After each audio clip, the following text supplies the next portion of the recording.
Cockroach Janata party ఇదేం party అనుకుంటున్నారా? మీరు వినేది నిజమే, బొద్దింకల పార్టీ. బీజేపీ కాదు, కాంగ్రెస్ కాదు, ఇప్పుడు దేశంలో ట్రెండ్ అవుతున్న సరికొత్త పొలిటికల్ పార్టీ ఇదే. అసలు కథ ఏమిటంటే, మే 15వ తారీఖున సుప్రీంకోర్టు చీఫ్ జస్టిస్ సూర్యకాంత్ గారు నిరుద్యోగులను ఉద్దేశించి బొద్దింకలు పరాన్న జీవులు అంటూ చేసిన కొన్ని వ్యాఖ్యలు సోషల్ మీడియాలో అగ్గిరాజేశాయి. దీనికి పూణేకి చెందిన డిజిటల్ స్ట్రాటజిస్ట్ అభిజిత్ దీప్కే ఇచ్చిన కౌంటరే కాక్రోచ్ జనతా పార్టీ. ఈ పార్టీలో చేరాలంటే క్వాలిఫికేషన్స్ ఏంటో తెలుసా?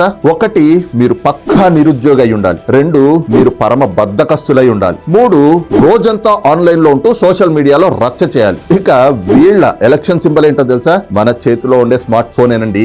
జోక్ గా స్టార్ట్ అయిన ఈ మీమ్ పార్టీ కేవలం 4 రోజుల్లోనే ఇన్స్టాగ్రామ్ లో 1 కోటి మంది ఫాలోవర్స్ ని దాటేసింది. పెద్ద పెద్ద పొలిటికల్ పార్టీస్ కంటే వీళ్ళకే ఎక్కువ మంది ఫాలోవర్స్ ఉన్నారు. మహువా మొయిత్రా, అఖిలేష్ యాదవ్ లాంటి లీడర్స్ కూడా దీనిపై క్రేజీ పోస్టులు పెడుతున్నారు. దేశంలో నిరుద్యోగం, వ్యవస్థలపై యువతలో ఉన్న ఫ్రస్ట్రేషన్ కు ఇదో సరికొత్త డిజిటల్ ఉద్యమంగా మారుతోంది. మరి మీలో ఎంతమంది ఈ కాక్రోచ్ జనతా పార్టీలో చేరాలనుకుంటున్నారు? కింద కామెంట్ చేయండి. మరిన్ని ఇంట్రెస్టింగ్ టాపిక్స్ కోసం ఛానల్ సబ్స్క్రైబ్ చేయండి.